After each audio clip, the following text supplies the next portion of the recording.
Sambil menatap anggota-anggota Mahkamah Agama, Paulus berkata, "Hai saudara-saudaraku, sampai kepada hari ini, aku tetap hidup dengan hati nurani yang murni di hadapan Allah." Tetapi Imam Besar Ananias menyuruh orang-orang yang berdiri dekat Paulus menampar mulut Paulus. Membalas itu Paulus berkata kepadanya, "Allah akan menampar engkau, hai tembok yang dikapur putih-putih. Engkau duduk di sini untuk menghakimi aku menurut hukum Taurat. Namun engkau melanggar hukum Taurat oleh perintahmu untuk menampar aku." Dan orang-orang yang hadir di situ berkata, "Engkau mengejek imam besar Allah." Jawab Paulus, "Hai saudara-saudara, aku tidak tahu bahwa ia adalah imam besar. Memang ada tertulis, janganlah engkau berkata jahat tentang seorang pemimpin bangsamu." Dan karena ia tahu bahwa sebagian dari mereka itu termasuk golongan orang Saduki dan sebagian termasuk golongan orang Farisi, ia berseru dalam mahkamah agama itu. Katanya, "Hai saudara-saudaraku, aku adalah orang Farisi, keturunan orang Farisi. Aku dihadapkan ke mahkamah ini karena aku mengharap akan kebangkitan orang mati." ketika ia berkata demikian, timbullah perpecahan antara orang-orang Farisi dan orang-orang Saduki, dan terbagi-bagilah orang banyak itu. Sebab orang-orang Saduki mengatakan bahwa tidak ada kebangkitan dan tidak ada malaikat atau roh, tetapi orang-orang Farisi mengakui kedua-duanya. Maka terjadilah keributan besar. Beberapa ahli Taurat dari golongan Farisi tampil ke depan dan membantah dengan keras. Katanya, "Kami sama sekali tidak menemukan sesuatu yang salah pada orang ini. Barangkali ada roh atau malaikat yang telah berbicara kepadanya." maka terjadilah perpecahan besar, sehingga kepala pasukan takut kalau mereka akan mengoyak-ngoyak Paulus. Karena itu ia memerintahkan pasukan untuk turun ke bawah dan mengambil Paulus dari tengah-tengah mereka dan membawanya ke markas.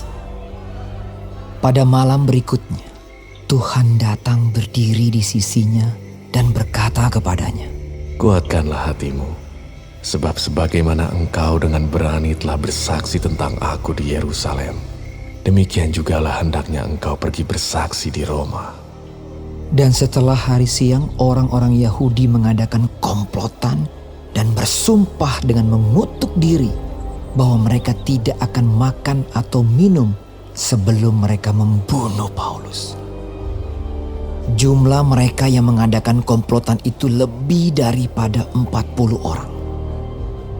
Mereka pergi kepada imam-imam kepala dan tua-tua bangsa Yahudi dan berkata, "Kami telah bersumpah dengan mengutuk diri bahwa kami tidak akan makan atau minum sebelum kami membunuh Paulus.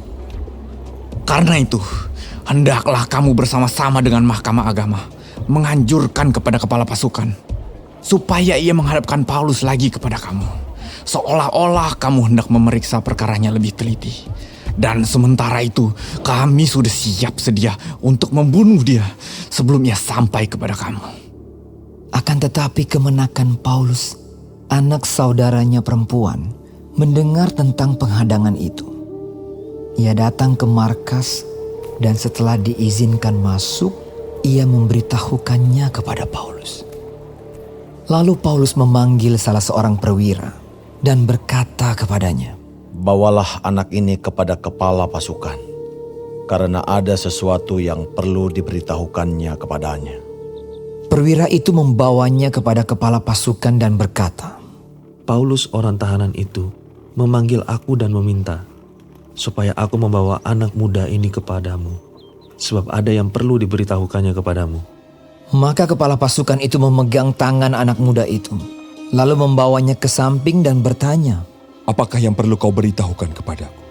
Jawabnya, "Orang-orang Yahudi telah bersepakat untuk meminta kepadamu supaya besok engkau menghadapkan Paulus lagi ke Mahkamah Agama, seolah-olah mahkamah itu mau memperoleh keterangan yang lebih teliti daripadanya. Akan tetapi, janganlah engkau mendengarkan mereka, sebab lebih daripada 40 orang dari mereka telah siap untuk menghadang dia. Mereka telah bersumpah dengan mengutuk diri bahwa mereka tidak akan makan atau minum sebelum mereka membunuh dia.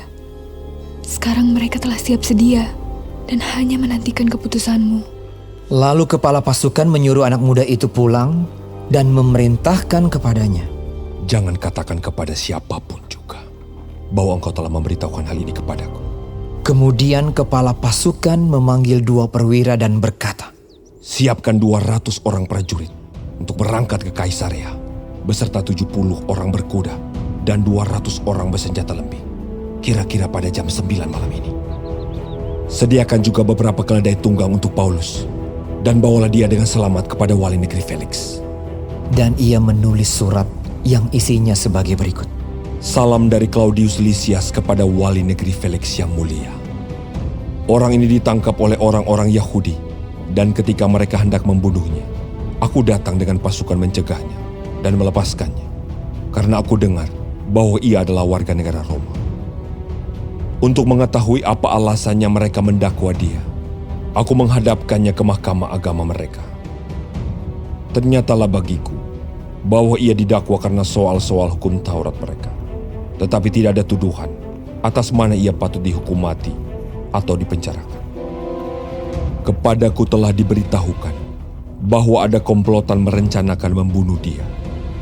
Karena itu, aku segera menyuruh membawa dia kepadamu, sedang kepada para pendakwa telah kuberitahukan bahwa mereka harus mengajukan perkara itu kepadamu.